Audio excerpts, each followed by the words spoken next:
How are we doing today? Better now that we have cookies, huh? Did everybody get their cookies? There's cookies back there, lots of them, like 96, I heard. So help yourself. Get a little sugar, get you through the afternoon. There goes Dave. That's his second forever. Dave can have cookies.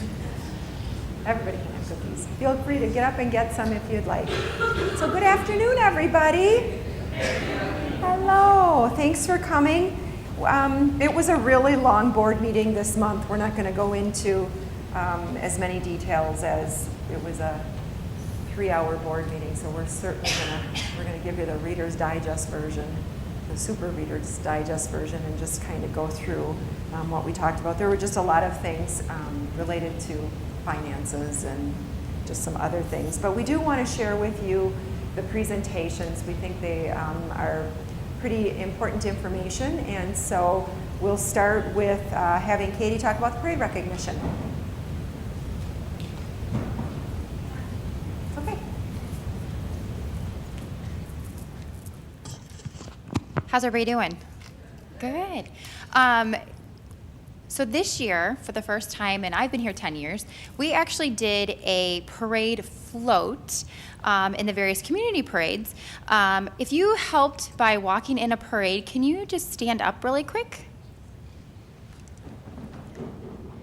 So if we can give these people a big round of applause.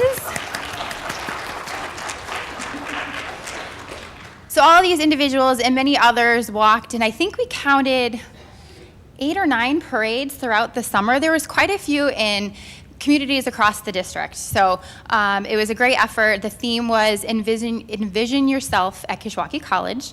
And there were kids on the float throughout the summer that threw out candy, and they were dressed in costumes just to kind of help bring that idea of the careers that you could do here at the college. So in anticipation of Pumpkin Fest in Sycamore, we went a kind of a different route, and we did pumpkin scarecrows on the float. And there were a lot of people that went into helping us put that together. Miles Halpern and his art students painted all the pumpkins for us. Adam Helgeson from Custodial Maintenance created the tees for us that put the bodies on it. Connie Kesson, Laura Schiavini, Sarah Hall, and Jessica Anderson all helped put the scarecrows together. So it was a really, again, a team effort for it that ended us with us getting second place in the non-commercial division at Pumpkin Fest. So again, kudos to everybody that helped with the parades throughout the year. It really was a great culmination to our parade effort, and it worked out really well. So thank you very much. And if you're interested in helping with parades in the future, we'll be getting that committee together in January to start talking about what we can do for our 50th anniversary. So it's a great opportunity for everyone to work together and showcase some talents that we hear on campus. Any questions? If you would like to see what the parade float looked like for Pumpkin Fest, there are pictures of it on Lori's blog under President's Perspective on the website, as well as on the college Facebook page. So it turned out really cute. So thank you to everybody that helped with the parades. Where's our trophy? Oh, the trophy is in marketing and PR right now. If you would like to see it as you leave, there's a really cute pumpkin scarecrow on it. And it's about this tall. So it's a very large trophy. So yeah, stop by and see it. Very cool. We were all excited when we actually won, and Katie had to go to the parade like 2 hours early so that we could be judged, and so it all worked out very good. Michelle Rothmeyer shared with the board phase 1 of our academic advising plan. I know we talked about this earlier, but the board has 4 goals for me for the year, and creating an academic advising plan is one of my goals. And so we gave them an update on how we're doing with the initial phase of the academic advising plan. So Michelle is at the State Student Services Leaders meeting today. So Sonia is going to share with us briefly just some of the highlights that the staff is working on.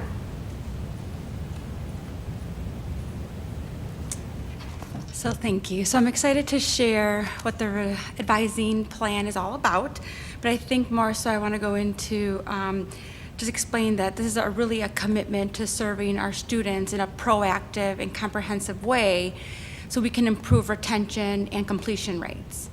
And as part of this plan, what we want to do is we want to focus on helping a student become a successful college student.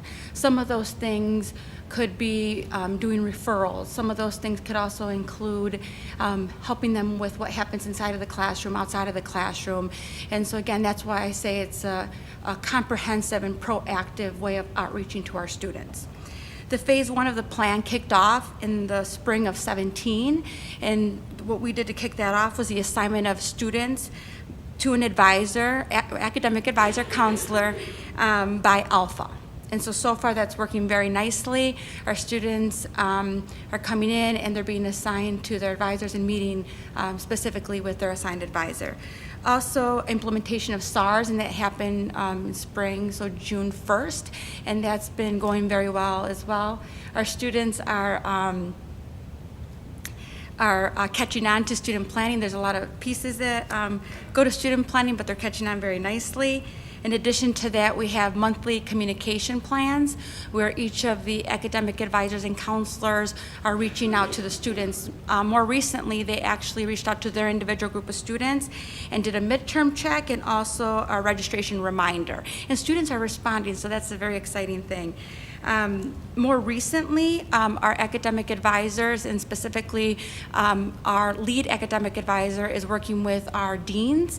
And one effort that I can speak of right now, I know it's happening, Sean has worked with Jamie Long, and so far he's visited 6 developmental education courses, because part of our efforts is also to reach out to our developmental education students.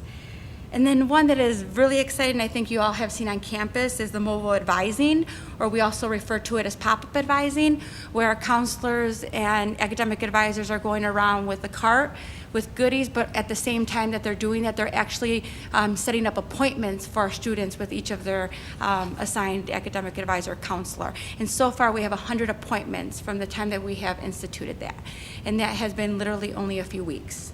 And then one final thing here, we have also the mandatory meeting with advisor and counselors upon withdrawing, and this has been a wonderful thing. There's other institutions that are doing this as well, but this allows our students to understand if they withdraw from a course, how that could affect their financial aid or could affect their veteran benefits or affect their enrollment. So those are just a few things that we're doing as part of phase 1, and we look forward to phase 2 and 3. So anybody have any questions? Oh. I just have a question. Tammy, Withdrawal. would you mind? I have a quick question on the withdrawal. Yes. Do they have to see their advisor no matter when they withdraw, or only after the deadline, the withdrawal deadline? I just want to clarify. So that. anytime before the withdrawal, period. So they have to do it no matter what. They have to Yes. see their advisor Yes. to withdraw. Yes, Okay. yes. You know, I want to speak to that. Part of the reason why we did this actually came out of President's Council last spring, and it was Everett Westmeyer who was talking about a student in his accounting class who he saw in the hall, and he said to her, "Hey, I haven't seen you in class," and she said, "Yeah, I dropped your class," and he said, "Why?" And she said, "Well, because I got a job and I couldn't fit it in my schedule anymore. I now have to work during your class time." And he said, "If she would have talked to me, I had an online section. I could have just switched her into an online section." So we just felt like we needed to have a conversation with our students. It's about retention, it's about completion. They also need to understand when they're on financial aid, the implications of dropping classes. And is it a matter of, can we get them some tutoring? Have they talked to their instructor? We're not going to stop them from doing it, but we just need to have a conversation with them so that they understand the ramifications. So we're trying really not to make barriers for students, but at the same time, we just are hoping they understand. So we know there's been some who are not happy about it because they know they want to drop and they just want to drop. Okay, well, when they get with their advisor, if that's the conversation, then fine, we're going to let you drop. But we want to make sure that they understand what happened. So again, it's always, if we look at it and it's causing way too many problems, we can relook at that. But I really think for people to understand, students to understand the implications, I do not believe they always do understand the implications of dropping. And folks, when they drop and they receive financial aid for it, they have to pay it back. But how they pay it back is not, well, then they pay it back to the federal government. Kish is still on the hook for that money, and we as a college have to collect it from those students. So we have to be it costs us resources, and then they end up with holds on their accounts, and then they can't register. So there's a lot of implications. So I'm glad you asked that, Tammy, because again, I'm sure you're hearing from some students, they're not so happy about this change, but we truly are trying to do it to help the students. And I think if we explain that to them and explain why there's issues, I'm hoping it'll be okay. Dave, did you have a question too? Okay, great, thank you. Betty. I guess I'm just thinking about in our area, a lot of our students, and we've been telling them to go up there, the ones that I hit ahead of time, but we're at that time of the year where they have to make that decision. They have to talk to financial aid, and if they get up there, are you going to be able to meet the capacity? What will we do if, 2 days before, and they can't get in to see an advisor? I know now it's getting busy. You got your 100 appointments.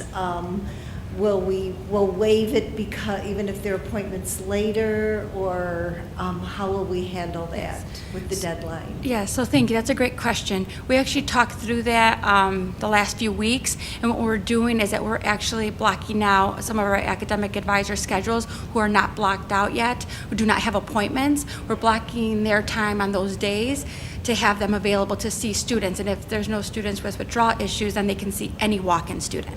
Yes. Thank you. Yep. Making them just available, but they don't necessarily have to schedule appointments. Yes. And again, sometimes, obviously, we all know this, that when we go through new procedures, it takes us a little bit. And we need to remember, and I've talked about this a lot, I talked at full faculty, we actually had a pretty good conversation just about retention and looking at the fact that we have too high of too high of a dropout, too low of a retention rate at our college compared to our peers. We're about 4 percentage points lower, and that really is what's hurting our enrollments. We're doing okay, folks, with new students. We're pretty flat with new students. We just don't keep our students. And so we're really just, and there's Everett right now. I just told your story about your student dropping out, so welcome, and could have gone to an honor. And he sent me an email last night and said he wants a Monet painting in his. I said one of Monet's lecture first. Oh, not the $450 million one? Right. Okay. But anyway, we're going to be coming up with lots of strategies for how we retain our students, and we're going to work on this advising model, and we're going to work. Faculty have a lot of great ideas, and the next cabinet meeting that we have, everyone has to bring a new retention idea, and we're going to talk about how do we keep our students, what can we do. You maybe noticed when I was walking here, I saw one of the posters. Some posters just went up about why should you stay here? Why should you stay at Kishwaukee and complete your degree? There's a lot of benefits for our transfer students for getting their associate's degree before they transfer. We just have to continue to get that message out. So I think there's a lot of really good things happening. I'm excited about this plan. This can work, folks. It will be a really good thing for our students. And I thank Sonia, Sean, and the rest of the team who are really helping to lead this charge, so thank you. Any other questions? Okay, great. Okay, thank you. All right, and then we're going to quick watch a video. It's about 9 minutes. We did share this at the board meeting. It's called Success in the New Economy, and it's a really great story about community colleges. And RJ is going to take care of the technology for me. I got the play button.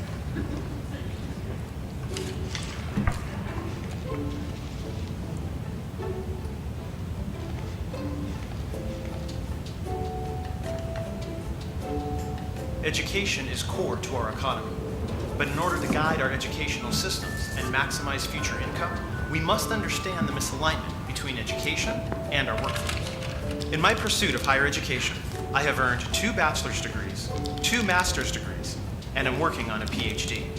In total, this has cost me over $150,000. I've done all this because I believe formal education is important. Part of this belief came from seeing charts like this, presenting a correlation between higher degrees and higher income, showing on average that a person with a college degree earns far more money than the average person without a high school diploma. This perceived higher earnings for having a 4-year degree has fueled a college-for-all philosophy, causing educators and parents to encourage going to the university, any university, to major in anything in pursuit of future job security, social mobility, and financial prosperity. This philosophy has increased college enrollment, resulting in 66% of high school graduates in this country enrolling in higher education right after high school. That's 2 out of 3.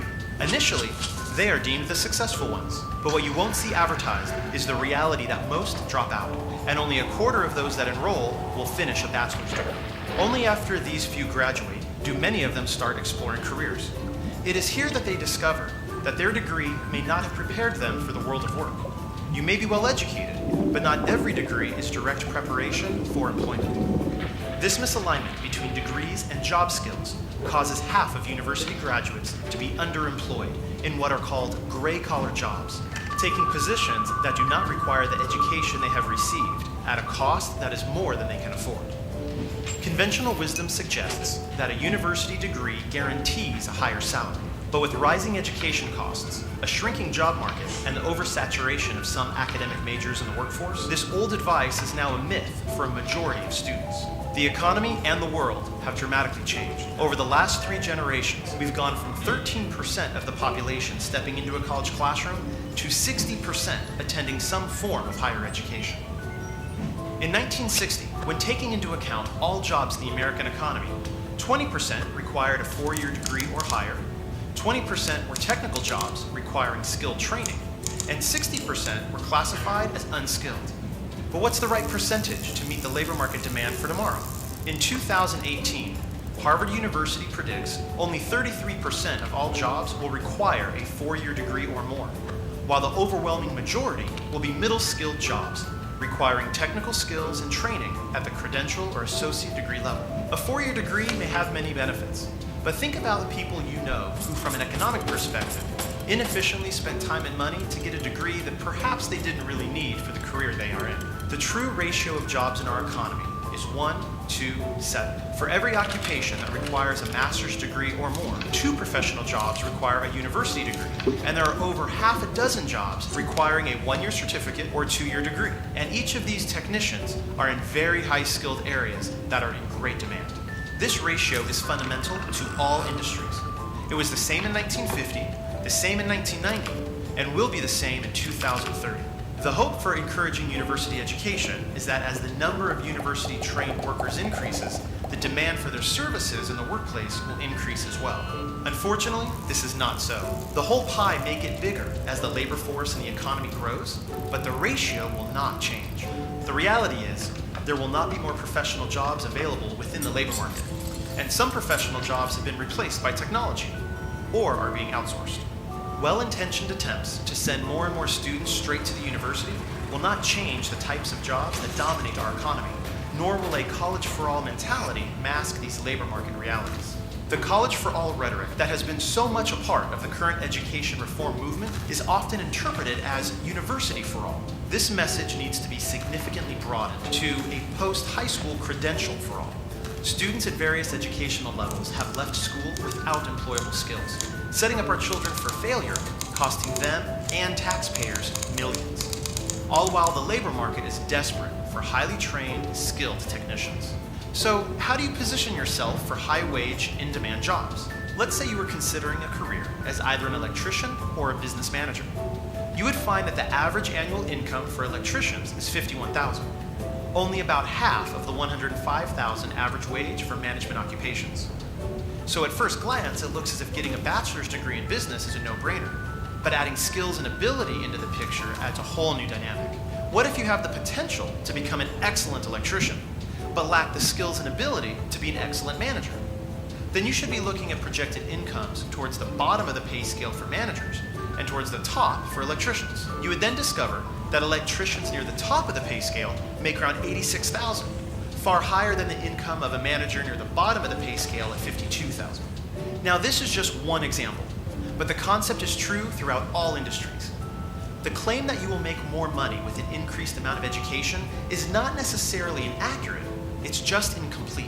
That advice is based just on the averages, but no one is perfectly average. Everyone has unique skills, talents, and interests. In fact, The income for the top individuals in a wide variety of skilled jobs that require an industry credential or 2-year degree is far higher than the average income for many occupations that require a 4-year degree. Nationally, associate degree earners range between $27,000 and $68,000, while bachelor's recipients earn between $34,000 and $97,000. But this data only accounts for the 25th to the 75th percentile of full-time adult workers. This means that 25% of associate degree holders earn more than $68,000 annually, and 25% of bachelor's degree holders earn less than $34,000. Our world has changed, and in this new economy, the university degree is no longer the guaranteed path towards financial success as it was for previous generations.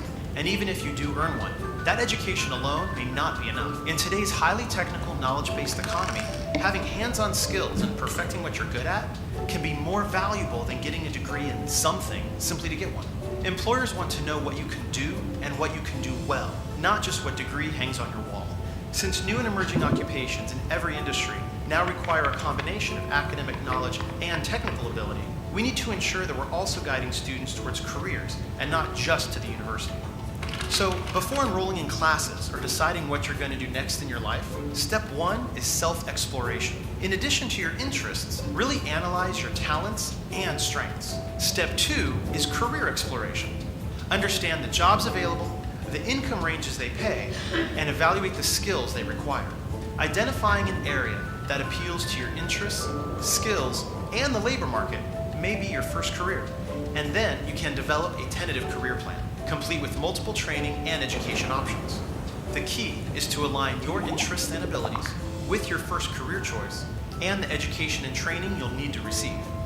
This alignment will help bring your future into focus and ensure your position at the top of the pay scale in your chosen career. What all this data shows is that success in the new economy is as much about acquiring the knowledge, skills, and abilities needed for in-demand occupations as it is to be well educated. Both paths may work for you, but education combined with technical training is how you ultimately secure a competitive advantage in the new economy. Community colleges are in the ideal position to provide over 70% of tomorrow's workforce with an education combined with applied technical skills, industry-driven credentials, and specific preparation for employment. Being a skilled craftsman or technician is highly valued. Investments in career education programs in high schools and community colleges will help all students obtain an education which includes technical training and preparation for the workplace. Ultimately, this is how all students can be successful. In the new economy, both education and technical skills are the new currency. Will you be ready?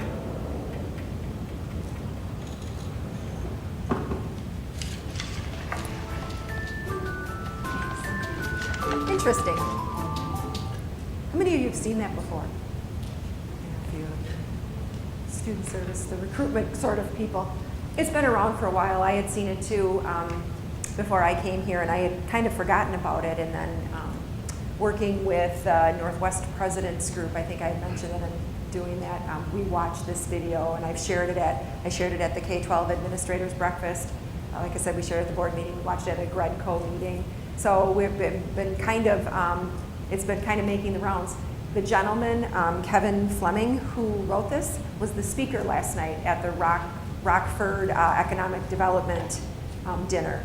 So interesting stuff. And I think we're going to continue to try to put this on our Facebook page and to get this information out. And the board said, and it's so true, where we really would love to get this information is out to parents, so that they understand that we are just a really good choice for students. So, thoughts, questions, comments? I'm kind of echoing. Am I too loud? Thank you. My good friend back there. I got the thumbs up. All right. Going to jump around here just a little bit. 50th anniversary. There's a website. So if you want to see, people are posting stories. We're going to get a calendar of events going. Kickoff event is scheduled for February 20th. So that will get us rolling, and the committee's doing a great job.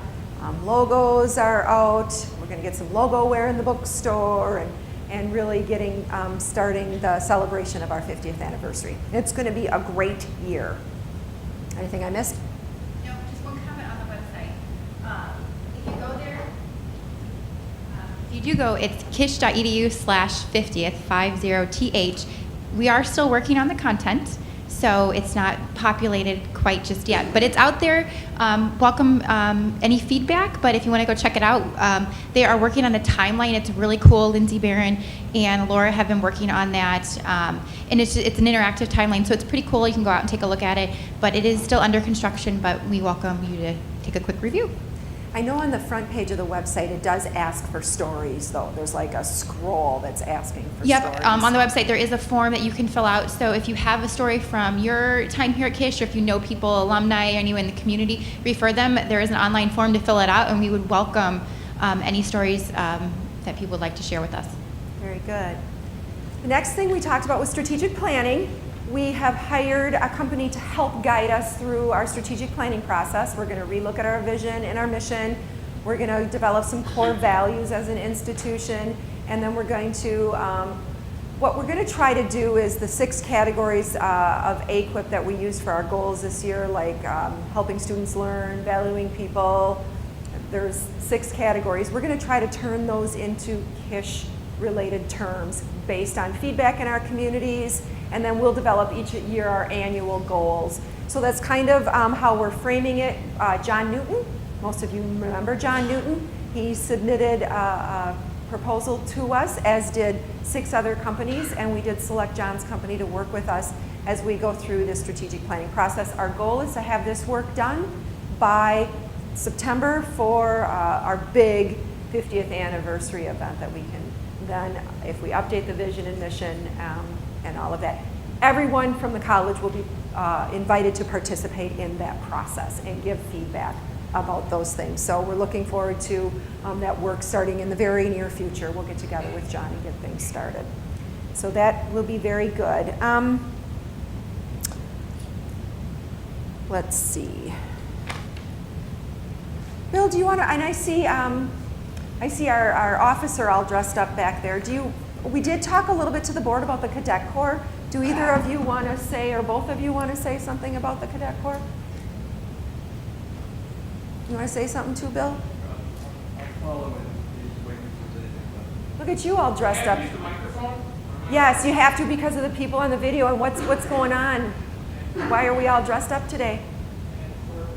Oh, you're at court. All right. Now we get to see what he looks like at his other job. Hi. Hi. Hi, everybody. The Cadet Corps now has their uniforms and stuff, so you might see them on campus wearing their shirts. We also got to put up on the website now, so you can see a picture of them. They have jackets and coats and flags on their shoulders and their KC Cadet Corps patches, and it's a chance for them to start, as we talked about before, with it's like an internship type part with the Sheriff's Department, and they'll be doing some work around campus, especially if you need help with something. Even if it's like today, they got asked to help move some things. It's okay to ask. They're there to help with whatever you have, but get locked out of your car doesn't start in the winter, that type of thing, you can call them. They'll come help you. I asked one of them today if they'd done anything exciting yet, and he said, like what? And I said, like break up a fight. And he said, no. No, I don't think there's a whole lot of that that's on their call, but they have been asked to help with a bunch of different things that they're able to do. And the Sheriff's Department's working with them as well on some procedural stuff and job building skills. That's the big thing too. Like the video you were just showing, employability things they can put on a resume. We're working on getting them some additional training that'll be some mini certificates that they can get, things that they can put on their resume for various things in the criminal justice and security fields.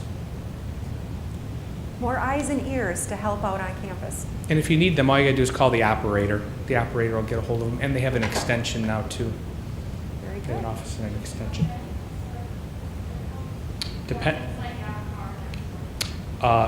You can always call the security office because they're in touch with the same communications. So if you don't know, I'd say start with the Sheriff's Department. And if they're busy, they'll call the right people.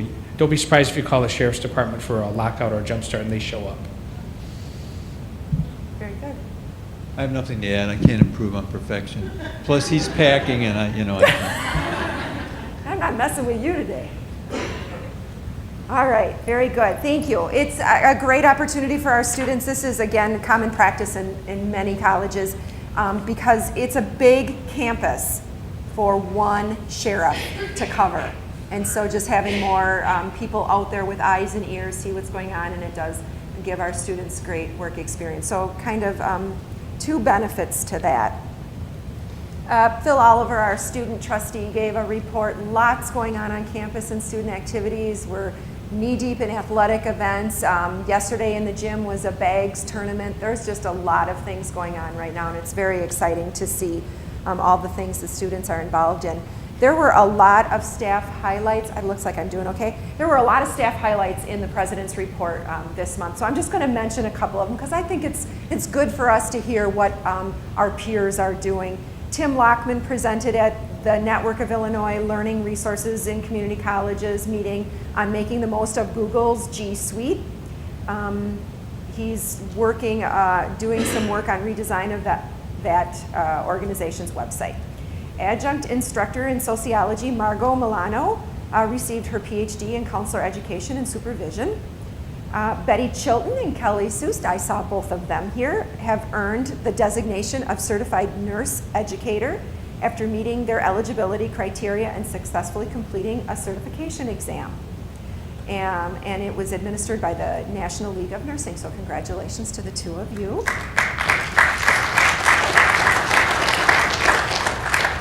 Scott Schotten, AMT faculty, presented on using scopes to streamline diagnosis at the ATRA, which is the Automatic Transmission Rebuilders Association Powertrain Conference in Las Vegas. He was approached by them to become one of 8 subject matter experts from across the country to write new test questions for an upcoming technician recertification project. It's pretty awesome. Janet Gallagher was requested to serve as a judge for the floral design competition at the National FFA competition in Indianapolis, Indiana. She will be, I'm not sure what, but something about working with floral designs, and the program includes 5 different florists who will be designing arrangements, and that Janet will then discuss and present as part of an auction. Cool.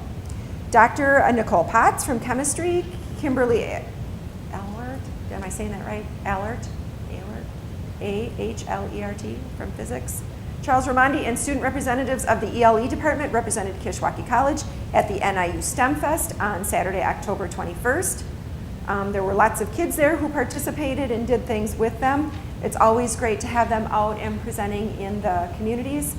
Assistant professors Jen Jossendahl and Pranevalan Ellis led the first of several scheduled public dialogue sessions. They had a room packed full of people in a discussion about civil disobedience and its relevance to current events. Thanks to Pranevalan, sorry about that, and Jen for their work. Try to talk fast and then your tongue just starts a little. Steve Duran has reestablished the Agriculture Club with the first slate of officers and representatives in place. That's pretty exciting that the ag stuff is growing out there. Adult education program was accepted into a pilot project called the Diagnostic Learning Lab. The initiative is a coordinated effort with the Grand Victorian Foundation, a bunch of other foundations. The project began in October, runs through December of 18. Let's see. The project is to explore how adult education populations can access technology.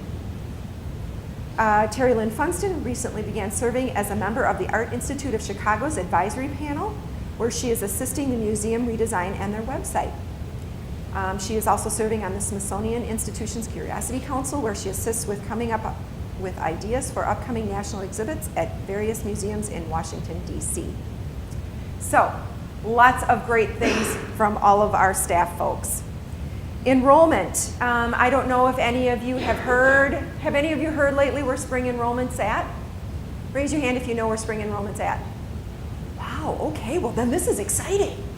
You know, for fall we're down like 9.7, 9.8%. Summer we were down like 7-ish, Matt? 7 or 8% we were down for summer. At the time of publication of this report, we were down, you know, they vary a little bit, but we were only down 1.9%. Yay! The latest I saw was 2.6. We were down. Where are we now? Are we in that neighborhood? Oh, okay, well, I'm not listening to you today then. We're working at it. We're going to keep plugging away. I do know that the advisors and counselors are really busy with current students right now. We've got a lot of new students. Our applications for spring in new students is still up 17% over where it was a year ago. So we know we have a lot of new students in the pipeline. We're contacting them. We're really working with them to get them enrolled. The population that we're seeing a good increase in is the in-district students over the age of 22, a little bit of a returning adult population, which is a great thing for our college. So we're going to keep working on that and hope we see more students coming. There was another $10 food service coupon that went out to our students, the second one of the year. I hear it's a big success. It seems like the cafeteria has been busy and everyone loves food, free food especially. So lots of meetings, lots of things going on right now. I've done a lot of listening sessions with various groups, especially students, and I'm going to share a little bit of their feedback because I think it's important for us to hear from our students, but just a lot of really good partnership things going on. Dr. Lisa Freeman and I have met. We're talking about maybe some new programming for high achieving students in our districts, maybe partnering it with the EMSA program. I'm working on some private funding to help support some of that initiative. We'll be rolling out that hopefully soon, really working on Pathways collaboration. She really wants to be a partner, and I'm very excited about that. So looks like we're going to be meeting about once a month, and I think that'll all be good stuff. I mentioned earlier the K-12 Administrators Breakfast. I was very pleasantly surprised to see every district represented by their superintendent at this Administrators Breakfast. It was the third one I've held since I've been here. This is the first time every superintendent was there, which is great, all 7 of the districts that are supported by Kish and Lisa Freeman. And the meeting was 2.5 hours, and she stayed the whole time. The superintendent stayed the whole time. She even watched that video. I warned her. I said, don't get ready, but she was great. And she said, you know what, it is what it is, and that's why we need to work together. So I think it's really going to be good stuff. We talked a lot at the K-12 Administrators Breakfast about how we communicate with each other, how they help us get the message to parents and students who are in high school, social media, Facebook ideas. We talked a lot about the POWER Act and this career readiness and college readiness, especially in math and English. And really doing a lot of integrating of those. I know Chase and Jamie are both very involved in that programming and working with our high schools and helping those courses in our K-12s, and then so those students are ready. I talked about persistence a little bit earlier and how we're really going to look at that. Matt's been digging a lot of data out about persistence, and this is one of them that I found the most interesting. Of the dual credit students who come here, and about 40%, 30-some% of dual credit students who take dual credit with Kish in high school come to Kish. But of them who come, we retain 85% of them. I believe, based on my past research and things, that a big part of that is they come here ready. They're ready for the rigor of the academics at our college. And that is a huge thing for our students. So the more we can do this, the more we can do joint programming with our high schools and have them ready. Not only will we get them here, but we'll keep them here because they'll be successful in college. And that's a good thing for all of us, and it's a good thing for our communities. So some good stuff happening there. I was at a president's retreat for a couple of days, and I was at a president's meeting again last Friday. There's definitely a lot of talk about budget and where we're going into the next fiscal year. And I think the message primarily, I'll just summarize it. The message is we've got to be ready for next year and not be planning a whole lot for state money out of the gate, because we're going into an election year. And so we are relooking at our budget. The good news is we're getting some state money this year. So we are kind of putting that aside in some restricted areas so that we're going to build the budget that we can use that in the event we don't get the state money for next year. So we think that having that state money and not having all of that in our budget has been really good for us, and it will carry us into fiscal year 19. But after we've spent that, if we don't get any money for fiscal year 19, fiscal year 20 could be a little bit of a trick. But you know what, that's pretty far away, so we're not gonna worry too much about what's gonna come 2 years from now. But we are gonna need to be conservative, folks, especially while we're watching the enrollments. We're just gonna have to be mindful of, are we getting more flat in our enrollments? That would be great if we can. And if we can't, if we're just not gonna be as big, and we won't be, because no colleges are as big as they used to be, except the big colleges like Illinois and probably Purdue, and I know UW-Madison because I see their numbers. Those colleges still do have numbers, but everybody else, especially community colleges, are down. Christine Sobek, I had lunch with her a couple weeks ago, and she shared with me there are 1.4 million fewer college students across the country right now than there were 5 years ago. Every college is experiencing what we're experiencing. So we just have to do what we can, and I know everybody's working really hard on our enrollments and keeping our students, and we're gonna do the best we can. But financially, you know, we're probably not going back to where we were 5 years ago in the near future. So we just have to be ready for it, and we have to right size, and we have to be careful about how we spend our money, and we just have to do the right things for our students. So it's a little depressing, but it's not overly depressing, because like I said, we're doing all right with how we've done with our resources, and Kevin and Jill and the rest of the finance people are doing a good job of helping us with our money, as well as all of you who are being fiscally responsible and not spending any more than you need to do your jobs, and so that is really greatly appreciated. So I think that was probably the biggest. I'm trying to think. I don't have too many notes here. There was a lot of discussion about dual credit. There was some discussion about what the community college goals are, and I'm happy to report that we're kind of aligned. They were about pathways. They're about workforce readiness. I feel like the direction Kish is going is very much aligned with where the state wants to go. So we're doing some things as well related to budget. We're working with the architects. We're looking at when our building is open, the hours of operation, security on our campus. We've got a lot of doors. We don't have a ton of classes in the evening, so how do we consolidate? How do we make people feel safer? Saturdays, do we need the whole building open all day Saturday, or can we just have certain parts of the building open so that we can conserve energy? I think I've mentioned before, it costs us $2,500 in utility costs every day this building is open. So the more we can conserve some of the utilities, that's just more money we have in our budget. So we're going to continue to work on that, but we're going to continue as well to do things to make us look like a college, to encourage more people to come. You can't not invest in your infrastructure and continue to operate a college. You just can't. You can't spend all your money on staff. You've got to spend some money on your facilities. And I think I hope everybody recognizes it. It's hard.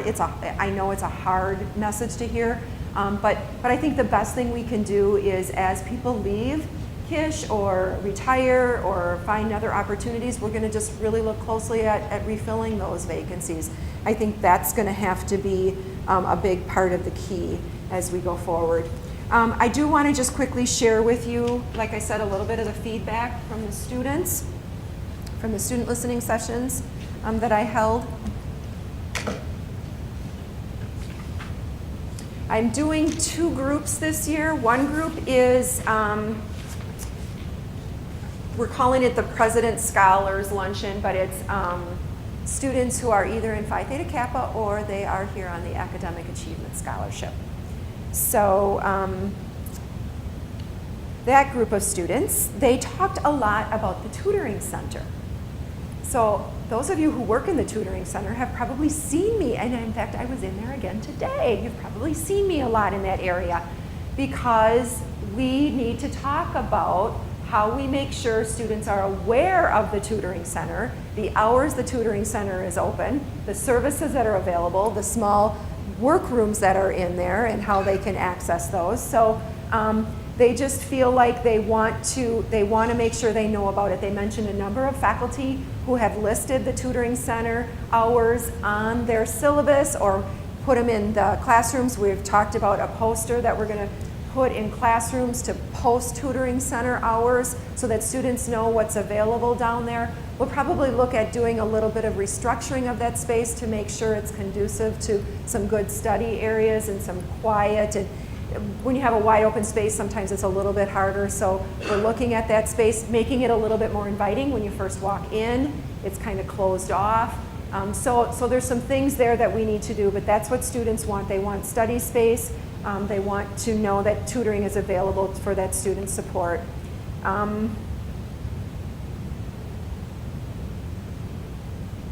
They talked a little bit about bus transportation, especially getting from Sycamore, and we are working on it. We've been working on that sucker since I arrived here. That one's a little bit tricky, huh, Nancy? Are we gonna get it before you retire? Okay. All right. So she said we're surveying them as we speak. So another thing the students asked for is like a rideshare board. So Katie's working on that, whether we can do it on a Facebook page or we put something down in the bus area. I thought that was a pretty good idea. Music. I continue to hear about this one, musical instruments. I heard singing today, so I think our choral group that was kind of student initiated is up and running. It sounded great. It's nice to hear, but they again expressed some interest in instrument lessons, having some kind of community band, so we'll work on that. Communication, emails, newsletters, they talked a little bit about the TV monitors. How do we get the word out about the events that are going on campus? We have the Aleutian app. We're still trying to figure out who's on first and second with that and how we get those notifications out. But just again, how we make sure students know what's going on. They asked about kid-friendly activities for our students who are parents. So we talked about things like breakfast with Santa and some other events that we can do. And I'm thinking during our 50th anniversary celebration, we'll definitely have some things going on the campus for family-friendly. Computer labs, okay, the library. Anne Marie, are you here? Yes, hello. I am hoping Joanne talked to you about this and that you're not hearing it from me for the first time. But one of the concerns is in the library, especially in the computer lab, the cell phone use and the talking that goes on. The students really felt like it should be a zone where they should be able to go work on the computers and have the library should be quiet. And they would like some signage and things, and they'd like somebody to tell those students in there who are on their cell phones to quit using your cell phones. It's not the place to be. So we talked about some signage, and we talked about some things that maybe we can do to help the library be a quiet place for our students. And they also talked about Saturday hours. They didn't even realize that the campus was open on Saturdays so that they could come out here and use the technology to come and study. So we're working on some clings that is going to be on all of the doors that posts our campus hours, so that our students know what hours our campus is open and that they can come here on Saturdays. Because they talked about the NIU library and they said, well, it doesn't open up till 1 o'clock. And we're like, well, they can't. And they really just want the library on Saturdays for the Wi-Fi. And so we're like, well, we're open on Saturdays. So talked a little bit about some of the triangle areas and how we're going to do some booths in there. And they thought that would be great for their group work, and they'll be happy to come and use those on Saturdays. But we're also having some discussion about what can we do on Saturdays with the library. And we'll have to just look at that. Because I don't know that it's necessarily the checking out of the resources and references that they're looking for as much as just the great study space that our library does offer right now. So it was good conversation. Office hours, that was another one, and I did mention this at full faculty, but students really don't know what office hours are. What does that mean when it's office hours? And we're working on that one to just help explain that it's when your instructor is available and they'll be in their office, they won't be in their classroom, and just some of those misconceptions. Again, these are all activities to really help support our students. The next group of students that I met with, that I'm going to be meeting with on a fairly regular basis, is our student government leaders, our student government club, and that was a big room, and that was a really good meeting as well. They talked about again, the advertising for student activities. It was a lot of the same themes. They talked about temperatures, and that's why I asked Kevin to put something on the portal. I know we've got temperature issues in this building. We've got, what are those things called that are going to be replaced? The boilers. That's part of the issue. Some of that is the original, from the original spine of this building, and that's causing some of the temperature fluctuation. There was a piece in our new, by the science and up by Dave's area, that caused like 60-degree days in some of those classrooms. But we're working on it, so thank you for those of you who are sending the notifications and letting us know that those things are going on. So we're going to try to continue to work on why we have temperature variations.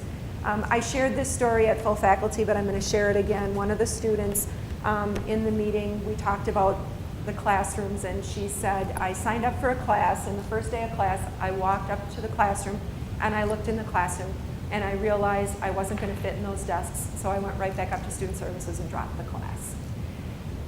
And so that was just after the gala. I had heard a woman, or I met a woman who told me about her experience at Kish and how much she loved coming to Kish. She came here when she was pregnant, and she had to go, and whatever room she was going in, she had like a portable desk that she took with her to every room because she didn't fit in the desks. So 2 stories in the same week about our desks on our campus.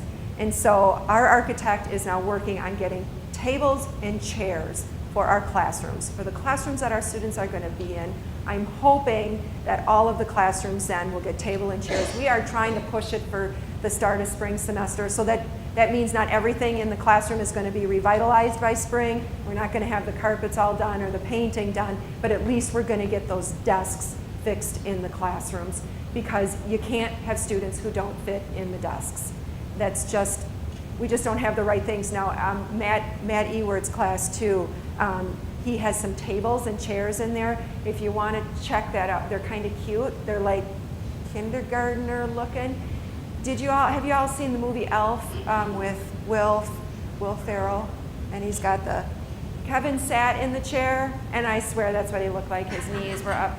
We can't ask adult students to be learning in those environments, and we know we're moving some more classes into that area come spring semester. So it's a must. And so these are the things we really have to spend some of our resources on.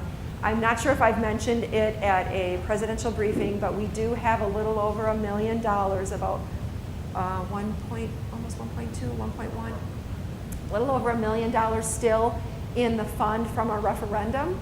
So we can do these things without spending operational dollars. Referendum money is strictly for facilities use. So that's the good news, folks, that we can do a lot of this stuff, the triangles that we're fixing, the classrooms that we're going to get fixed, the carpeting, the paint, that will all come under that $1 million that we have in that referendum money. So that was just a wonderful revelation. It's like, yay. Something great to discover, so we can get some of our campus looking good. We know there's still going to be more work to do, but at least it'll be a good start. I'm going to stop there. Is there anything anyone can think of that I didn't cover? New hires. New hires. Thank you. Thank you. Let's do those quick, and then we'll have like 2 minutes for good news. And this is good news.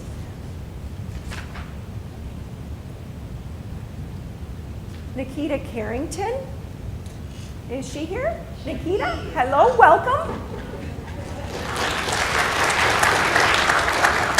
She is a WIOA Youth Career Planner. Uh-oh, I'm bad with names, I'm going to tell you right now. Kiana? Kiana, thank you. She had to go, okay, Kiana Washington. She's with Upward Bound. She is the Upward Bound case manager. Joseph Brenton, head men's soccer coach. Brenton. Oh, thank you. Oh, it's just backwards on my sheet. Thank you. Scott Peterson is the new head cross-country coach. I was at a lunch this noon with a Genoa student who mentioned to me that he's going to go out for cross-country, and he asked me who the new coach was, and I'm not sure. It is Scott Peterson. And Missy Gillis is going to be the assistant coach. Yay! For those of you who don't know, Missy ran track in college. So she's going to be a great great addition to the coaching staff there. So very, all right, excellent. And Adam Hazel is the new indoor-outdoor custodian. We have a couple of people who will be leaving us or have left. Ann, I just saw Ann take off, but Ann Wilson is retiring. And she will be, let's see, as of, I don't see if it doesn't have a separation date on here. Oh, it's a to be determined, so I guess she hasn't, but she's just told us that she's planning to retire before June 30th. So Ann's been here at Kish for a really long time, so we wish her well. And Dennis Herman, a CDL training specialist, is also going to leave the college in November.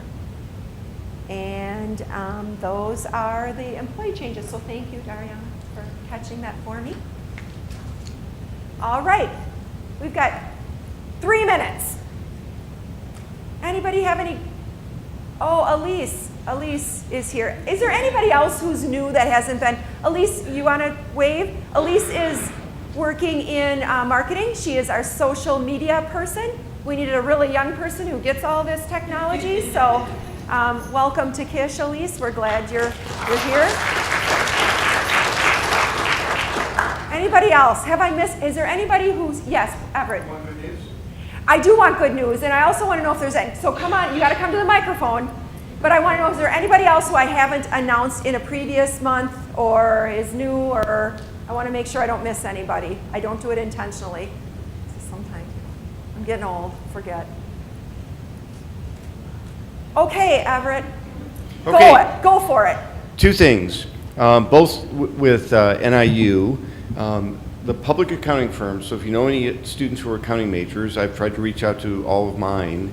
The public accounting firms are reaching further back into the pipeline, right? So they're offering sophomores a summer leadership experience, right? And there's a career fair, leadership fair, not 2 weeks from now. So if you know anyone that's an accounting major that maybe they're interested in that, please let me know. I've reached out to all my students, but there still could be a few more. Or if you know someone that's going to another school, all they have to do is have an intent to be an accounting major, to register at NIU, right? And there'll be 16 to 18 firms, right? And it'll be a leadership experience. So not a full internship program, but 2, 3, 4 days maybe, right? A wonderful opportunity. And number 2, it's VITA season, right? Volunteer income tax assistance.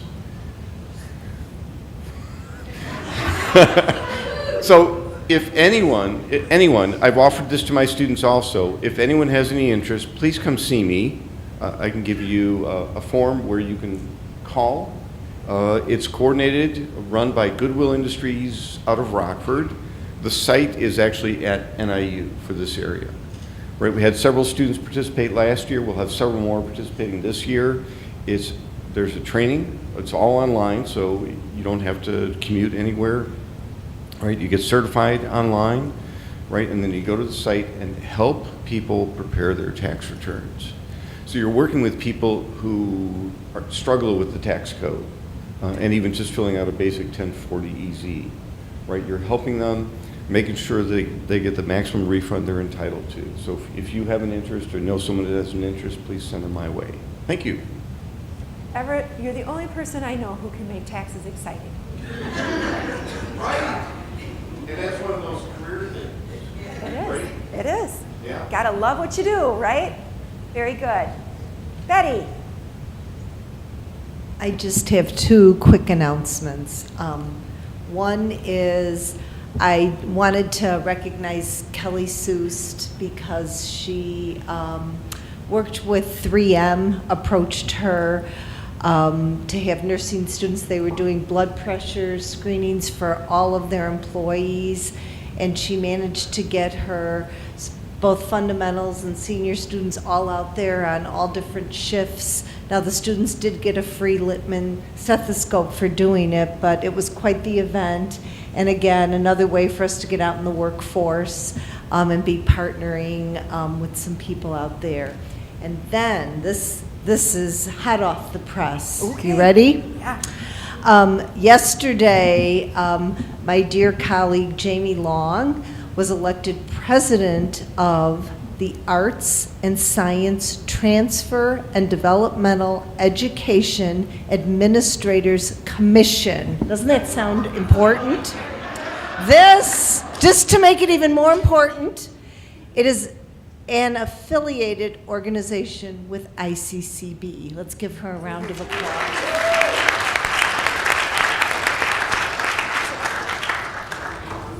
That sounds like a lot of fun. Almost like taxes. No, that is great. That is really good news. I know Joanne gets asked to be on some ICCB things too, and I said to her the other day, just remind them you work for KISH and not ICCB. But no, it is a great recognition when our staff get asked to serve on things, so congratulations. Any other good news? Things? Yes, great.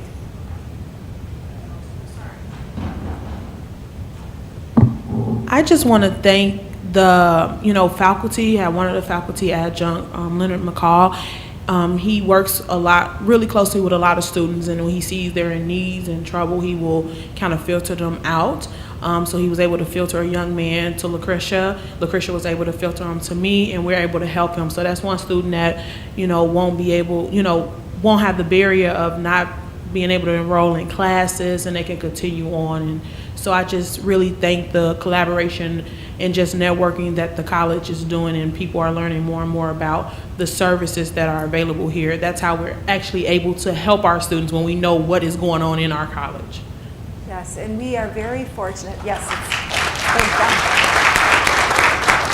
we are very lucky at KISH to have the WIOA services here, and it makes it really easy for our students to tap into them. So thank you. All right, few people scattering out because it's after 3:30. Anybody else have anything for the good of the order? Again, I thank you for all you're doing. I wish everyone a very happy Thanksgiving. Enjoy your time with family and friends, and look forward to seeing you all again very soon. Thank you.